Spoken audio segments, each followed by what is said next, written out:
Hey everybody, hey traders, happy Thursday. Welcome back to the final hour session. It is 3 p.m. On March 6th. So where are we at for the day? Here's a 5-minute time frame on the SPX. We did make some fresh weekly lows. We have non-farm payroll tomorrow. We'll have a look at that. I will be going into a couple of different assets here. So let's take a look at the news tomorrow. Let's actually look at Bloomberg news for the economic calendar.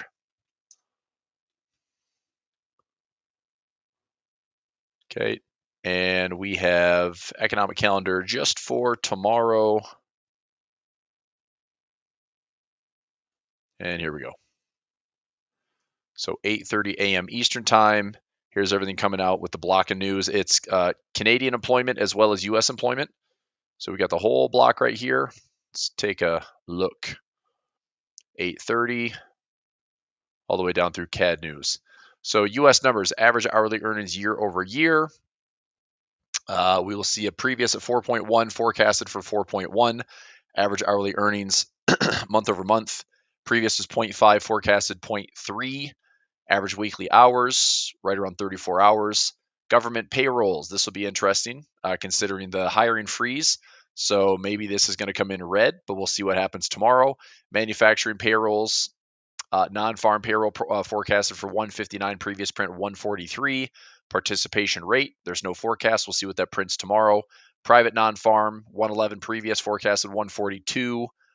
Unemployment rate 4%. That was previous, also forecasted for tomorrow. Average hourly wages 3.7. We'll see what that prints. And then, or that's average hourly wage is going to be Canadian. So we'll cut it right here. U.S. versus Canada. So things I'll be paying attention to tomorrow. Government payrolls, I think, is going to be interesting to watch. Non-farm, of course, just for the actual number. And participation rate, if it's about the same. Private non-farm, and also the unemployment rate. So, I don't think there's really a concern right now with the labor market. It's probably going to be fairly consistent. But something to watch would be if these numbers start to change dramatically, if we start to see higher continuing jobless claims, higher initial jobless claims, and we're starting to see some disappointment in non-farm numbers. Going into next week, we have CPI and PPI data. So let's go one more look at the calendar. Let's go to the 11th, 12th, and 13th. I think it's going to be a Wednesday, Thursday, but let's confirm that. So Wednesday. Okay, so it's going to be Wednesday, 8:30 a.m. Eastern time. It says 7:30. Do we have daylight savings coming? Eastern time. Is there daylight savings over the weekend? Not that I see. Go to next week. What else is coming on Friday? That's next week.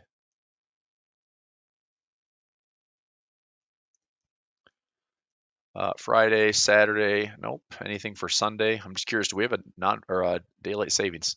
We do. Daylight savings shift on Saturday to Sunday. So we're springing ahead, which means we're losing an hour. That'll be fun to cut your weekend short. So that's why this hasn't switched over yet. But this will still print at 8:30 a.m. Eastern time. We just have to have the daylight savings shift on Wednesday. Any forecasts here? Zero forecast right now for the economic calendar. So we get through non-farm tomorrow. We have all the CPI data on Wednesday the 12th. So we'll revisit this next week.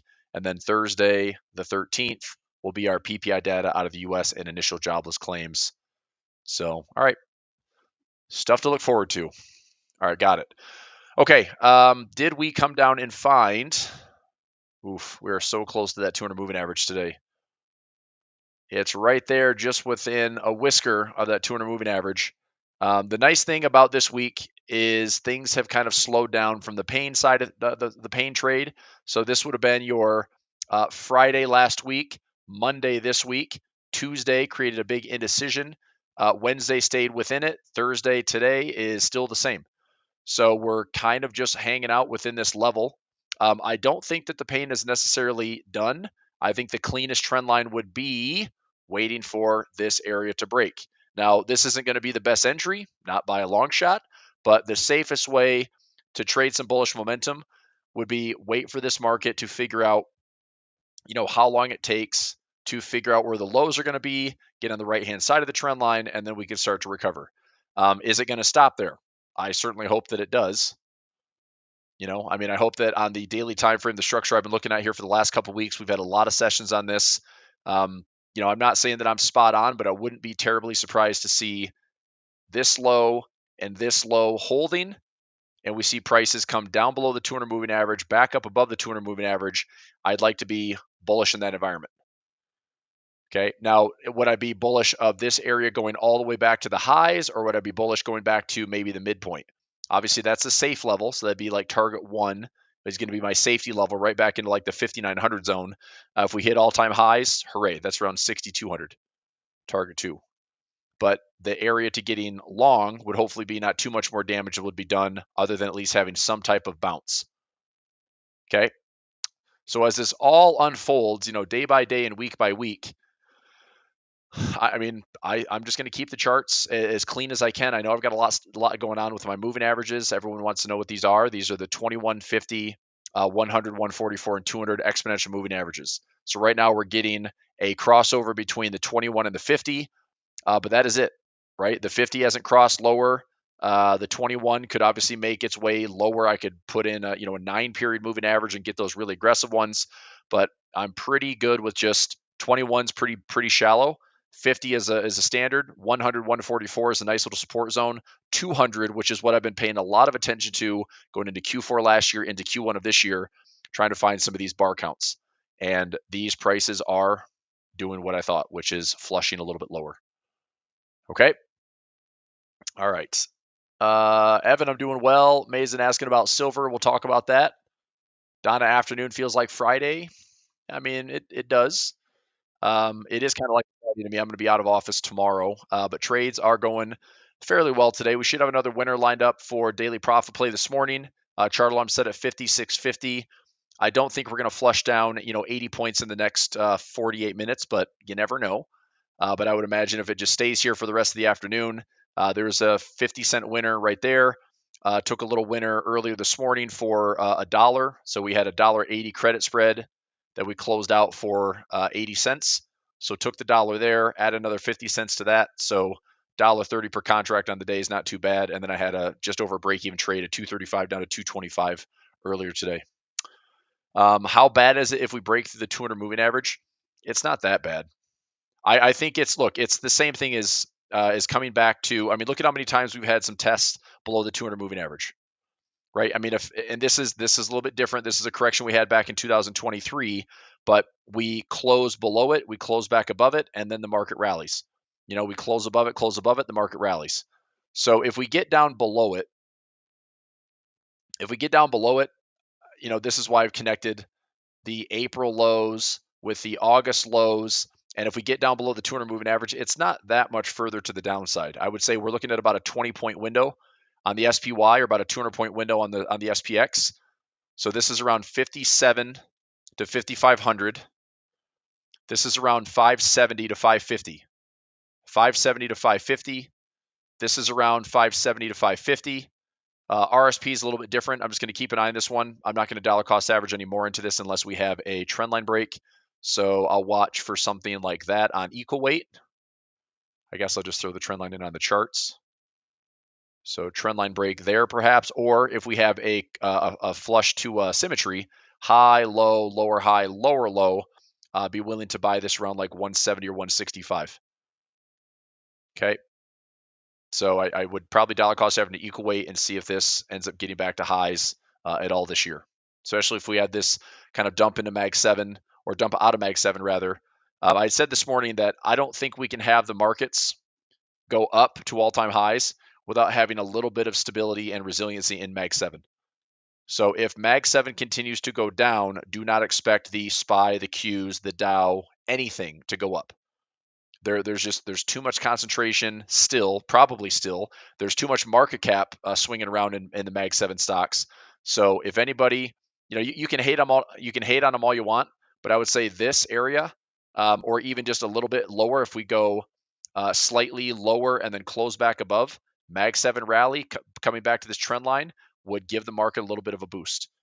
So there's a couple ways you can look at timing this market. I know it's not always the easiest thing, But couple things. If you go to the daily time frame, the 200 period EMA, you look at the 14 period RSI, you look at the 21 period RSI, you're looking for oversold conditions on either one of those. Also look at so MAGS is the ticker, below the 200 EMA and back above, or your, SPY, QQQ, DIA, at or below 200 EMA and back above. All right. High bar counts that I still have running. I think we still need to have some levels hit. I've got a nice little scan here on my Thinkorswim platform. Let me go. So I'm going to sort the days here in just a moment. Just let the chart update. NQ is still not closing below the 200 moving average. I think we're going to have a close below it. It's been like 500 plus bars above it. It's closed above it for like 500 bars in a row. So I think the Qs are still going to have to come down and close below, then close back above. NQ ended up, so NQ is your NASDAQ futures. They did hit the 200 moving average this week. ES was your futures feed. They did hit the 200 moving average this week. Still not the same as SPY. This is still not the same as XSP, SPX. So I'm watching those. Let's go to days. Here we go. All right. So I'm getting some bar counts. As you can see here, Meta is one of my highest bar counts to the 200 moving average, 524 bars. I'm not touching Meta until we hit that 200 moving average. I like the stock. I think it's a cash cow. I think it's a part of the Mag 7, which I know is not doing well this year, but it was a necessary correction and a necessary rotation away. This is kind of helping the market broaden out into other things. But look at all these bar counts on these household names. Okay. Snap is trading at 950. I actually might double check something really quickly here. Snap. I do have some shares. Okay, they're uncovered. Got a break even. We're trading at 958. Let me just double check my break even here. I'm just going to sell a little covered call. Okay, 963. So if I go out for 300 shares, snap, I can sell a 950. Let me go out another week. Let's go to the monthly. I get 50 cents in this one. That brings my cost basis down. Make a few $100 to repair it. Do I get any premium here? We're trading at 958. I'll just sell this for 50 cents. What would be the math here if I did a 9? Now that's only going to be like 20 cents of profit. That's an easy repair. I'm going to get 50 cents of credit here for 300 shares. So 950, that brings me down to a 913 break even. So 9.13, get it called away at 950. Turn it into a nice sort of repair. If price is below 950, I'll just keep repairing it. If price gets called away, I can roll it. I'll just keep a close eye on this one. So I'm going to sell this for 50 cents. See if I can grab an extra penny out of that. 3 contracts for 300 shares.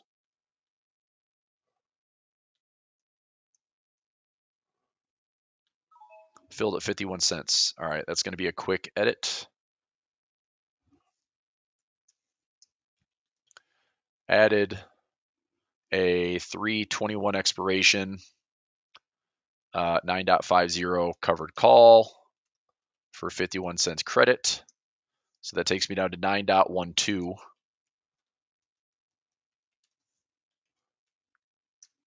9.12. That is fine. Okay. Anyway, I'm going to go back to this load.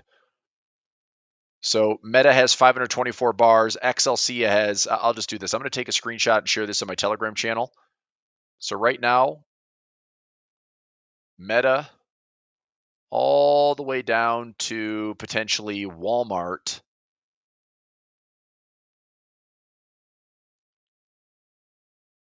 Okay, this is a watch list I'm going to share, and I'll add this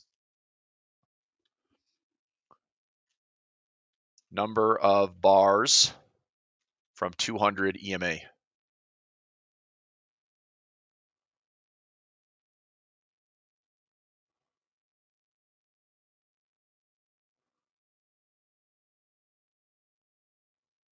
Okay.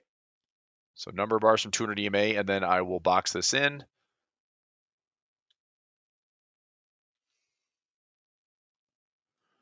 So to me, the reason that's important is because I don't think we have real bullish momentum until a lot of these levels get tested. So Meta's in Mag 7. XLC is your sector play. XLC is communication services, right? So this one still has room to come back and find it. I hope that it does. And we have a lot. So let me go ahead and take that screenshot, post this in Telegram.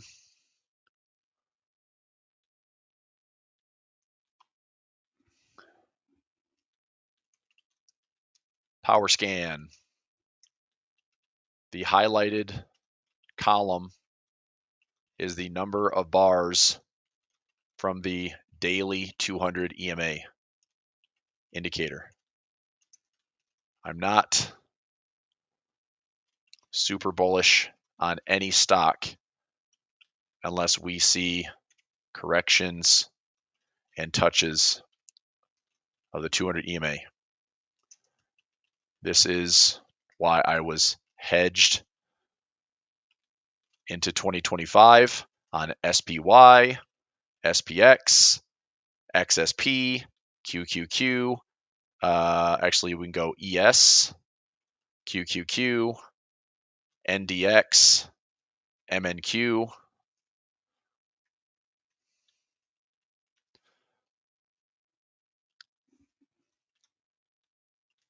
And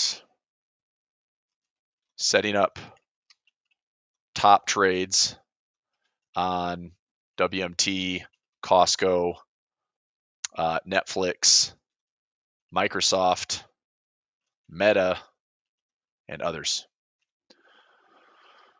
So Meta 524 bars, XLC communications sector 495 bars, Palantir 458 bars, Costco 445 bars, PGR, that's Progressive, 390 bars, GLD, another high bar count for gold, which has been it's a precious metal asset that is outperforming the S&P and hanging in there with more resiliency. Also has a very high bar count.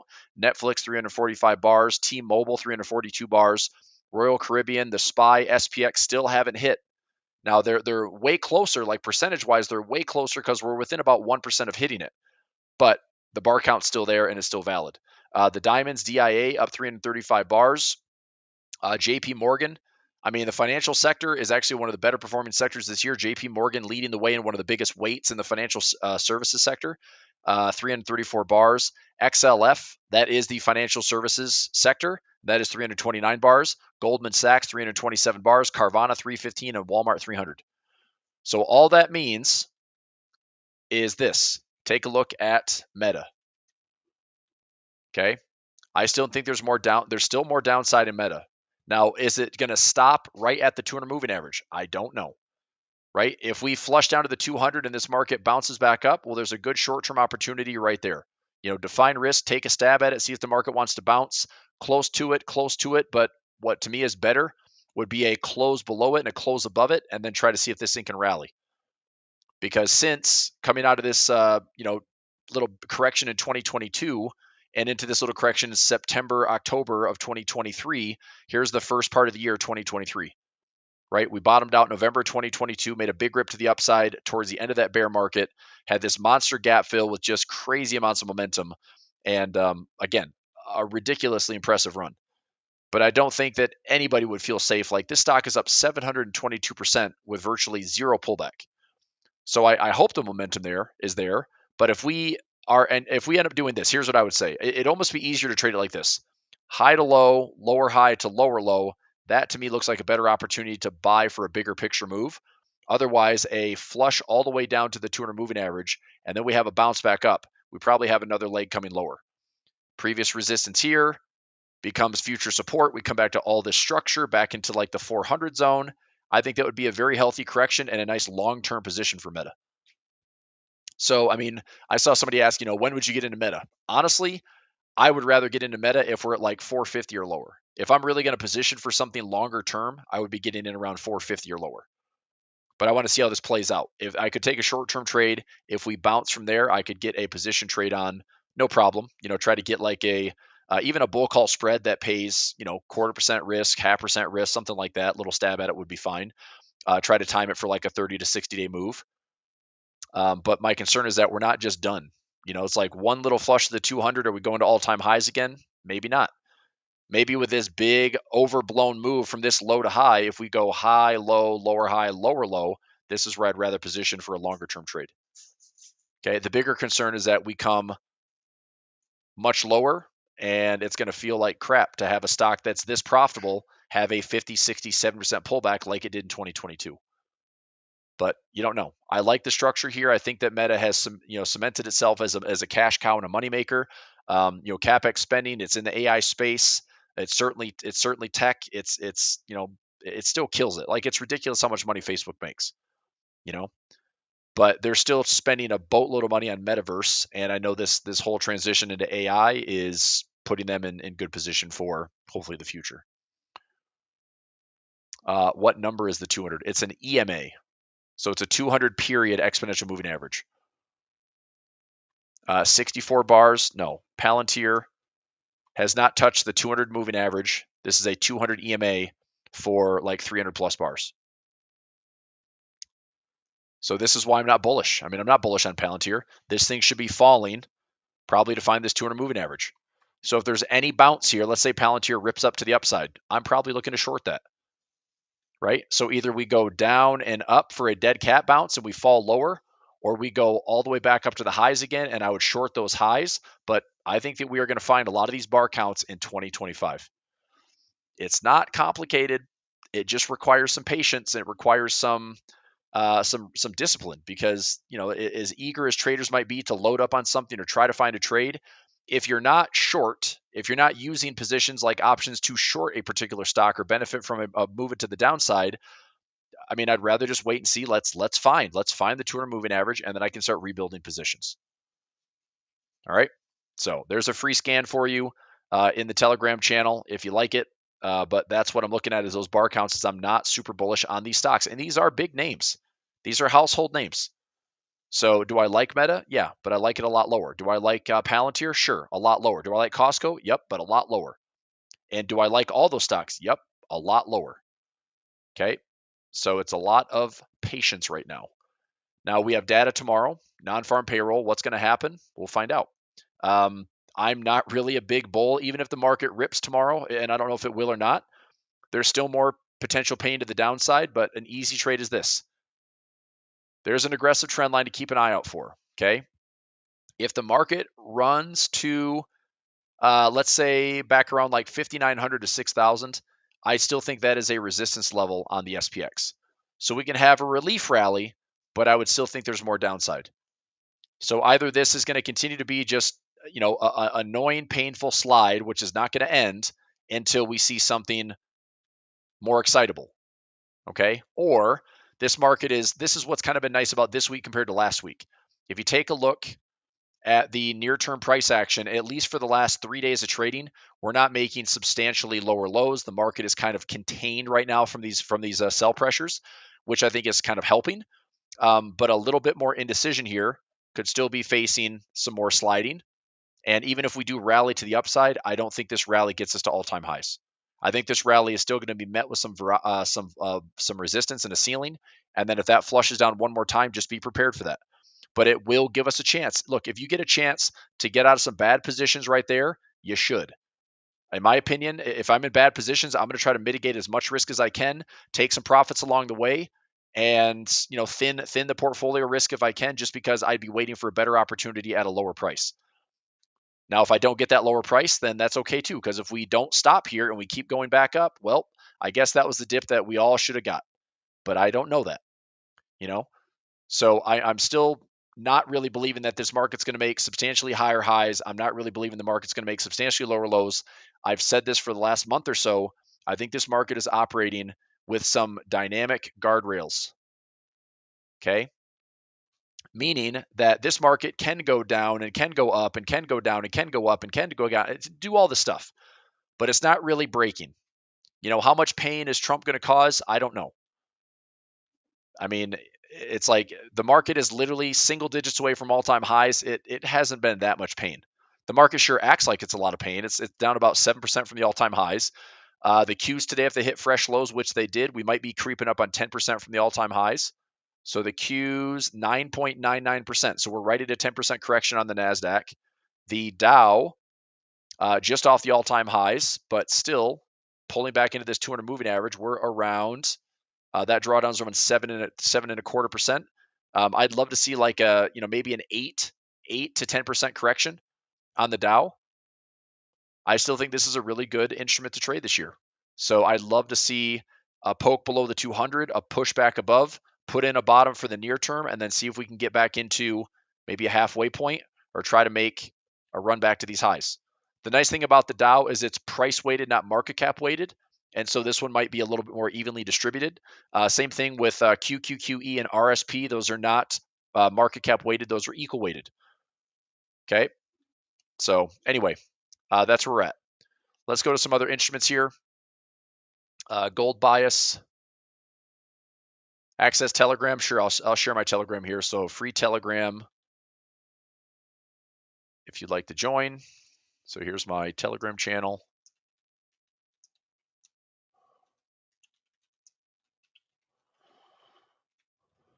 Okay, you can join right there. If you'd like to join my Discord, Discord is, I'll just do a 1 hour invite so we can do this live. I just don't want to leave it out on YouTube for, bots and crap to grab it. So I'm going to do a 1 hour invite for my Discord.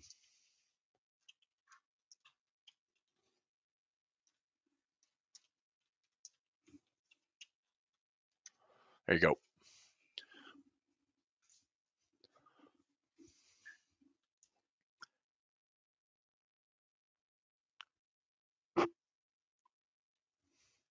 Okay, give me 1 second.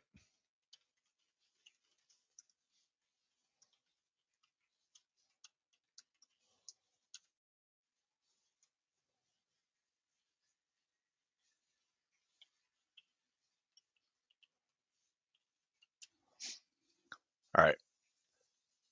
Russell, probably going to stay the heck out of Russell for 2025. Again, perhaps small caps start to, show up a little bit. I don't think small caps are going to do exceptionally well until the Fed starts cutting rates.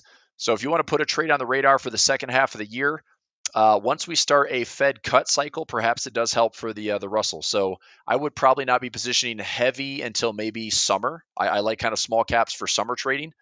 Here's the watch tool for the Fed.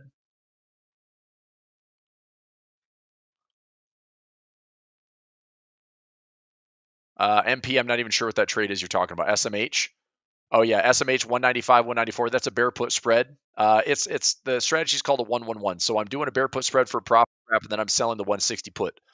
I could just sell the 160 put for $1.20, but I can also get a profit trap, which would give me an extra dollar out of that trade plus lower my cost basis.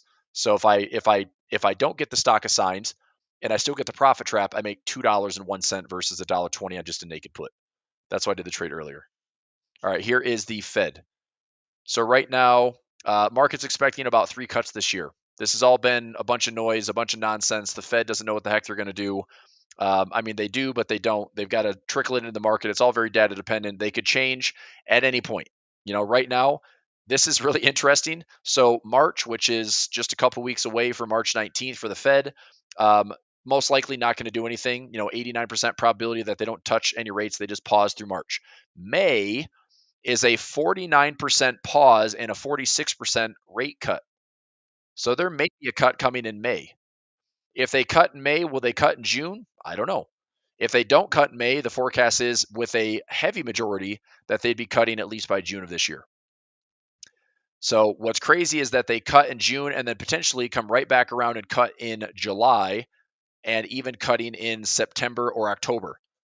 Like the second half of the year, just loading up these rate cuts for at least 3 of them.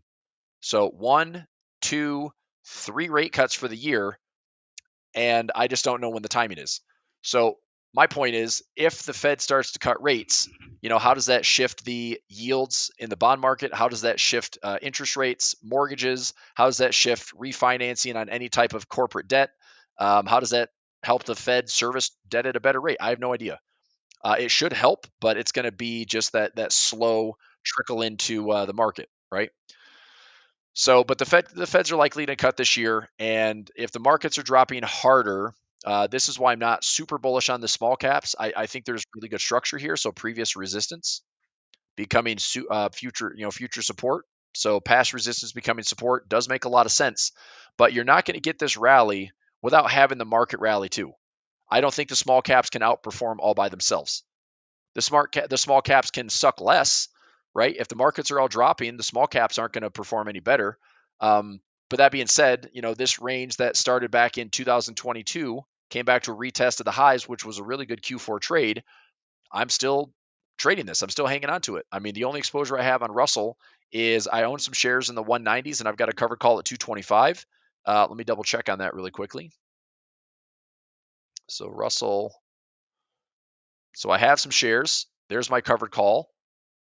195 by 190 right now. Let me check in that position here. That's actually slightly upside down. This is actually, no, it's not. This is a 111. So hang on. 1, 2, 3.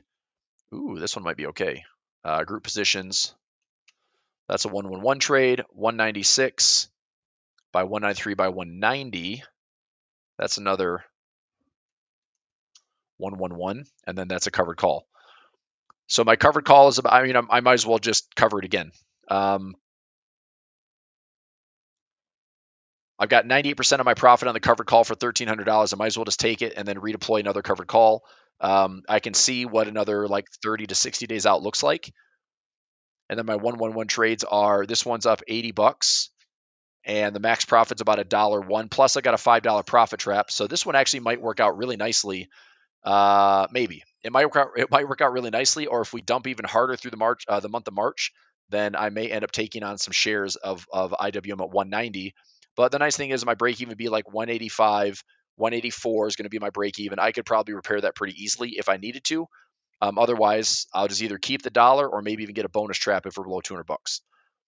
So I've got one out to March, out to May, and then my covered call, which I'm just going to go ahead and close out right now.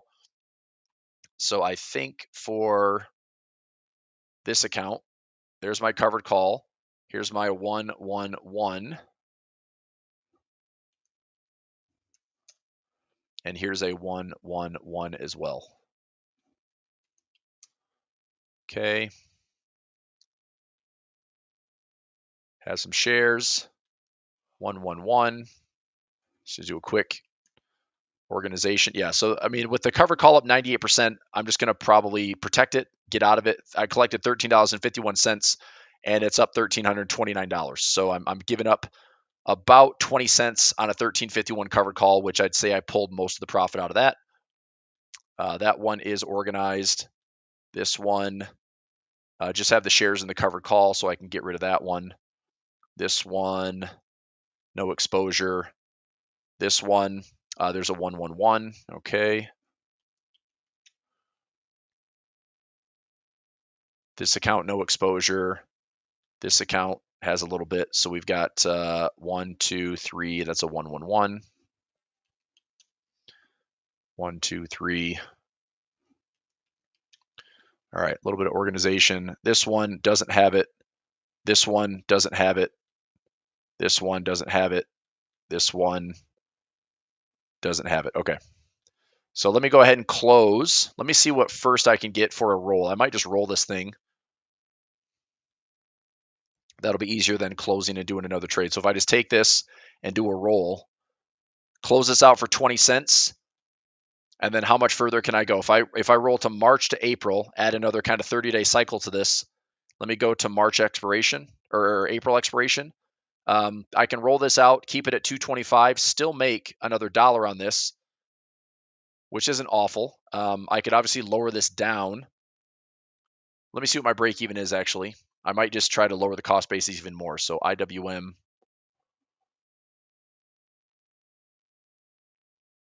me try to find my break even here.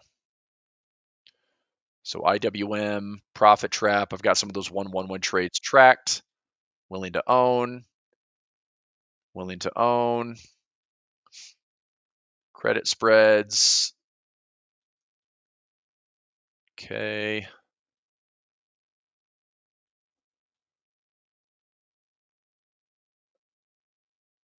All right. Ratio spread was profit. Diagonal spreads last year did really, really well.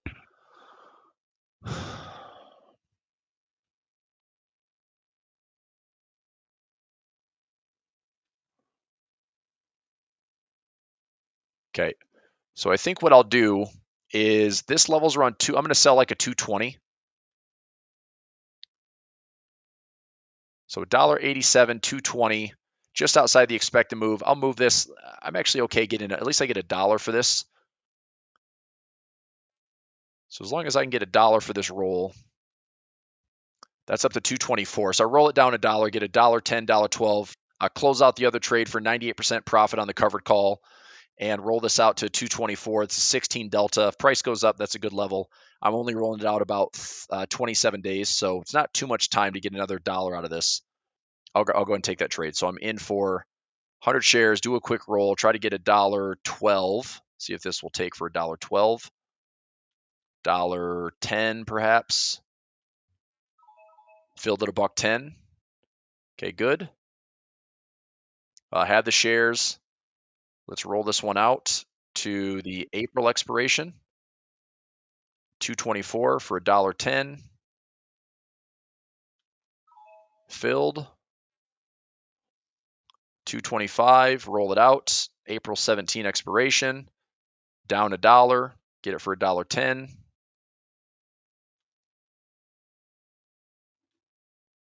Fill me at $1.10, please.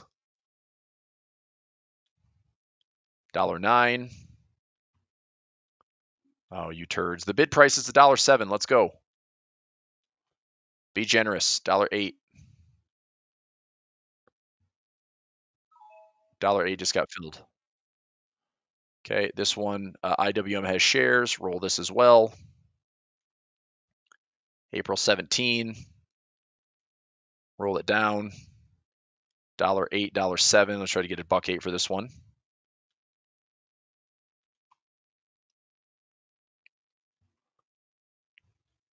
Come on. $1.06. Oh, just got filled at $1.07. Okay, good. This account, IWM no exposure.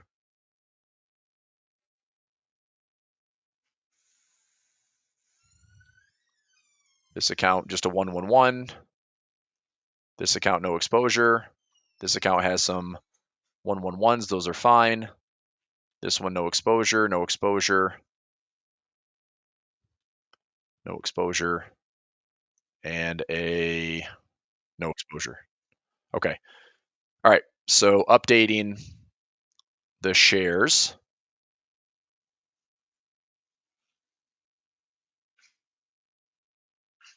All right. So this is now IWM.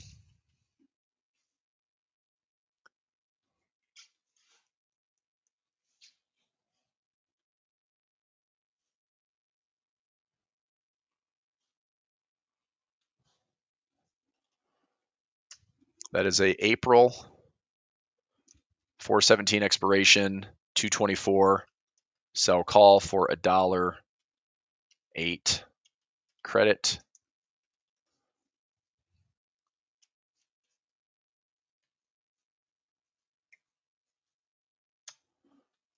All right. So that one's updated. Anyway, the point I was making on IWM is I do think that there is a solid level of past resistance here becoming support. Does it get called away back above 220 or so? If it is, I'm willing to let it go right there. I'm not requiring IWM to get back to all-time highs. I will say, as far as owning shares of IWM, this level is a really strong support level. And if it gets worse, then obviously looking left on this chart where we have lots of multi-year supports down here. So either a 200 level support or a 170 level support. My job would be, if I'm hanging on to shares, to sell covered calls and sell that pretty aggressively and just work the cost basis down. Might get a 170 to 200. I think I could hold on to this trade and still get it called away for $200 to $300, or $200 to $300, $20 to $30 a share. So $2,000 to $3,000 on 100 shares. But as I mentioned, I don't think that the small caps have anything good to do unless the overall market is higher. I think small caps could outperform in a good bullish environment, but I think the small caps are going to continue to be under a lot of pressure. If we don't see interest rates falling, small caps are going to continue to struggle. The problem right now is that most small caps don't make money. 70% of the Russell 2000 is not profitable. That's not a good thing. So this is why I've been looking at a lot more of the other small cap plays like the Russell 1000 and the top 200 growth and the top 200 value. These to me are much better plays than just the standard IWM. But the IWM as an ETF is a lot more liquid. Okay. All right. One trade that's running for the rest of the day, another 14 minutes. 56.50 is a pin price on a broken wing butterfly. That's looking pretty good for full profit. I've got that right down here. So today I have a bear call spread. Where did it go? What is this? Call. Okay, so let me unpack this one for a second. So ungroup. So I have a broken wing butterfly, and then I have a bear call spread. I did the 58.90 by 59.05. That's a bear call spread for today. All right, so now my broken wing butterfly is trading at full profit at 50 bucks. My bear call spread filled at 45 cents. So that's another 95 cents a contract that I'm getting towards the end of the day. I don't think for the next 13 minutes of trading that we're going to come down to 56.50. If we do, that's actually a profit trap on my broken wing. I also don't think that from 57.31 we're going to rally all the way to 58.90 in the next 13 minutes. So you can see here probability of profit 99.5%, 99.5%. They'll just settle in for a nice little win on the day and another 95 cents to add to the bottom line today. Overall, I will take it.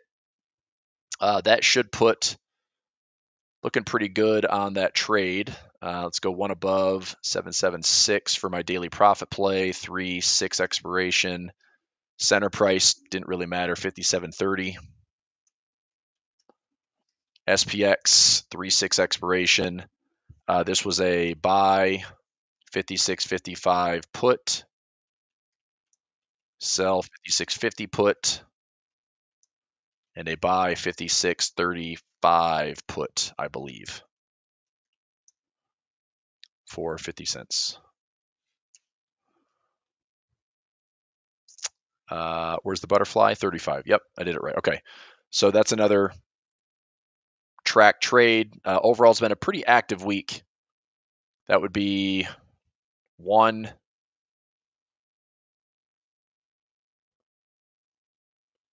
So we started this week on the 3rd. No. Yes. What was the week? The 3rd? Yeah. So trade 1, 2, 3, 4, 5, 6. Oh boy. 6, 7, 8, 9, 10, 11, 12, 13. That's 13 winners on the week. 13 winners, 2 losers on the week. Not bad for daily profit play. Not bad at all. All right, what else we have? I'll keep an eye on those levels. Should be able to settle at the end of the day. Let's keep going. Volatility index continues to go a little bit higher. I've been pretty consistent selling premium as the market's been. This is pretty unusual too. We usually see like these big spikes in volatility and then they get smashed. What's been interesting about this, let's say last 2 weeks of trading, is that we have like this little spike up and then it's sustained, little spike higher, then it's sustained, little spike higher. It's just a slow grind to the upside. I do wonder when at some point we start to see that there's red coming back into this VIX. I don't know when that is. Maybe it's non-farm payroll. Maybe it's CPI PPI combo next week. My concern is that there's like one more push coming to the upside before this actually puts in a bottom. So another thing, like I mentioned, RSI oversold, the 200 EMAs closing below and above. Take a look at your mags. Take a look at your ETFs and indexes. If the VIX spikes up with like one big capitulation move and then fades hard off of that, that also is another way to kind of time a near-term bottom. Okay. So the one thing that's been interesting about this VIX run the last couple of weeks is that it's just steadily going higher as opposed to like one big spike and then it fades hard. So we might just still continue to pop higher, and that's going to make it difficult to trade. But historically speaking, we don't really see, we don't really see the VIX outside of a one-off event like we had during COVID or August 5th or the 18th of December last year. A lot of it is, contained within about a 20 to 30 window. So, I'm still prepared for the VIX to still push higher, maybe pushing up into the high 20s or low 30s. But if we get into the low or the low 30s or even the mid 30s, I'm still going to be looking to sell premium and position accordingly. I think that it still creates a lot of uncertainty. The market probably prices in a lot of bad stuff, and your expected move is going to be way bigger than typically the actual, and that's a pretty easy way to think about it. So this is what I shared earlier this week. Daily Profit Play members, we talked about this. Just anytime the VIX is over 20, we focus on our core strategy.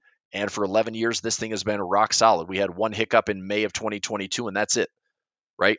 And that's where you took a max loss, and within 3 months, you traded right through it, and you're just knocking out day after day after day after day, and not even over trading. This is only like carrying 5 trades at a time. So you're tying up maybe 10 grand at a time in capital, tying up $10,000 at a time to generate, close to $50,000. It's not bad. And that's with one contract. So if you like the style and strategy, you can obviously trade, more contracts, but the probability of profit is really high. So I like it. Yep, we got about 8 minutes before the close. All right, let's do a couple more things here. Gold. Actually, let's go oil first. Oil is at a make or break point. Either oil is going to hold this level and oil is going to start bouncing, or oil is going to continue to slide. I don't know. And I'm not picking the bottom. I'm not selling oil. I honestly, I should have been selling oil up here. So I ended up taking an iron condor trade on oil when we went up and then came back down to the middle. I sold an iron condor on CL and grabbed a few bucks profit there, which was fine. But I'm glad I got out at like 10 or 12, 20 days expiration, because now it's back down and threatening that bottom, which is where my put level was. So now I just wait. If oil wants to bounce, okay, fine. If oil is going to fall, okay, fine. But hopefully it doesn't. UNG, I'm still long on this as a diagonal spread. I've got a long trade into April at $23. If it gets called away around 18 bucks, and I'll make $6.75 a contract. Gold, I really like gold. I like gold positioning a lot, but I am not heavy on bullishness because I still think the bar count's going to get hit. So if gold makes a run to the highs, I think that's a fake out, and I think gold has a reversal pattern. Or this is going to be high, low, lower, high, lower, low. Maybe we get a bounce off this previous high. Maybe this flushes down a little bit more before we put in a better bottom. I don't know. Either we hit 3,000 and then we collapse. A collapse is probably an exaggerated word. So we may have still a correction coming at a big round number. But based on this percentage move away, I think that this bar count is going to continue to be a magnet that will draw price. It doesn't necessarily have to draw price to it, but it certainly slows the bullish momentum. Anytime we see these big stretch away moves, we start to see price struggling to go substantially higher. And if it has one big move to the upside, that's a capitulation move, that's where I start looking for the market to top and start coming back down. That's what happened on a lot of stocks like Meta, right? We were already sitting here with a high bar count. What did we do? We blew the top off and we stretched out, then broke structure and came ripping back down here from 740 down to 630. That's $100+ to the downside. On Netflix, we blew the top off with earnings, drifted higher, and then put in a nice little top. And then we've been getting smashed on Netflix recently, which has been great. So over $1,000 down, $160. Costco, a little bit more resilient, but same type of thing. Stretching higher, blowing the tops off, and then putting in a top.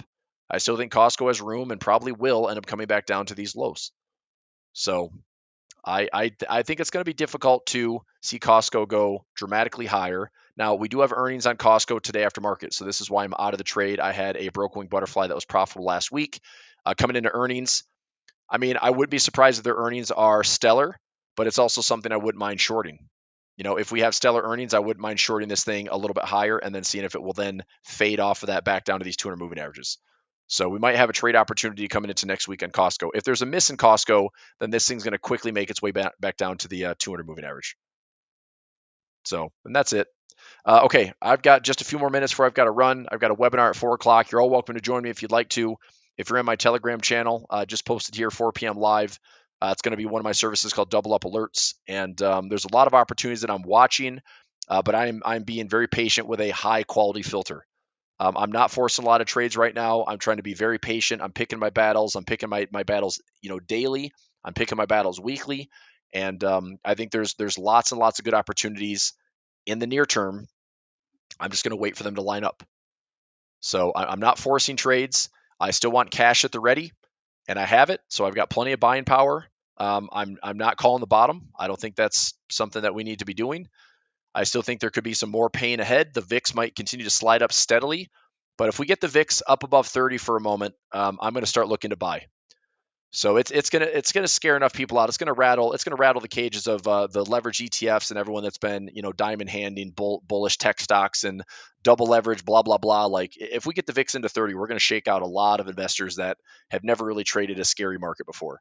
And it's really not that scary. I mean, if the market drops 10%, okay, it's not that scary. If the market drops 15%, it's really not that scary.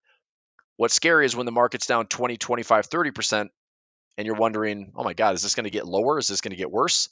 Um, I don't think that's the current environment. I still think there's resiliency here. I don't think that Trump is necessarily going to want to see the market dump on his dime. He's certainly going to use it as a benchmark and barometer to his presidency and his approval rating. Because I can promise you one thing: everyone that was excited about having him in office with tax cuts and deregulations are probably not happy watching their 401ks take a hit. And if the 401ks are taking a hit to the double digit tune, 10, 15, 20%, his approval rating is going to go in the crapper. So I'm sure he's watching. He will jawbone. He will talk about how, and I said this in a meeting earlier today. He's in a perfect environment right now with this administration that he doesn't have to take accountability for anything. Trump could blame everything on Biden that's going bad, and anything that goes well, he can take credit for. The government's bloated, it's Biden's fault. We're losing jobs, it's Biden's fault. Government's hired too many people, it's all fake, blah blah blah. Government inefficiency. Elon Musk is doing his thing with Doge. If it goes well, doesn't go well, he can blame Elon Musk, right? If the bond market breaks, it's the Fed's fault. Monetary policy doesn't make the market better. Quantitative easing, it's the Fed's fault. Like Trump doesn't have to take blame for anything. So I wonder if, in order to kind of, come to the rescue, that the best thing for Donald Trump is to see this happen and then have a plan that can be rolled out that the market's excited to price in, and then we get that rally back up. I just don't know where this stops, right? I don't know where this is going to stop going down, but from a technical side and based on what we have in the markets right now, I mean, a 10 to 15% correction, I think would be okay and it'd be fairly reasonable. So I'm still interested in buying, but it's going to be taking some stabs. I might put, 2 to 5% risk on the table and try to generate equal return on that. And if we get back to highs, all my repaired positions will probably be the same. I'll get another, 4 to 5% in repairs. I'll get another 2 to 5% in gains. And by the time we get up here, I could probably be stretching into double digit gains for the year. And I'd be happy with that. The market would be up like 4% and I'd be up maybe 10 plus percent, which I'd be really happy with that. So anyway, time will tell. But I don't think this is a bottom yet. I hope it doesn't get too much more painful. The market is certainly slowing down with the pressure of the sellers, which is kind of refreshing. But this isn't necessarily why I'd say this is the bottom. I don't think it is. So it just depends on how price action shakes out. With non-farm tomorrow and CPI, PPI inflation news next week, I almost want the market to go a little bit lower, and then next week on CPI we can get a little bit more excited. I think that's a way to kind of take this into a March. Let's go March to May and see if this market can actually have like a decent pre-summer push. So I will probably be positioning for that in a lot of my services just because I think that's what, I'm going to position that way. So that's what I'm looking for. Okay. It is closing bell. We just grabbed two more winners on the daily profit play. So that bear call spread 58.90 by 59.05, that's a winner for expired worthless. So grab the 50 cents there. And then the broken wing for 50 cents. Grabbing profit there as well. Okay, so not too shabby. And we'll just keep grinding. We will keep grinding.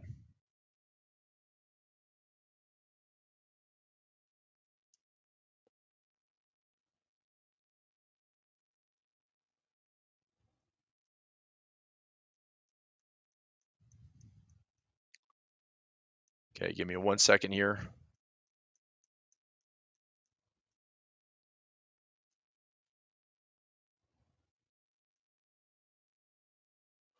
Okay, that's it. I got to jump into another webinar. You're all welcome to join me this 4 o'clock webinar. I will not be live tomorrow. I'm going to be out of the office, out of town. But watch the non-farm payroll number. I'll be checking it on the phone. See if anything wild and crazy happens. But enjoy. All right. Happy trading, lots of profit. See you soon. Thanks. Bye.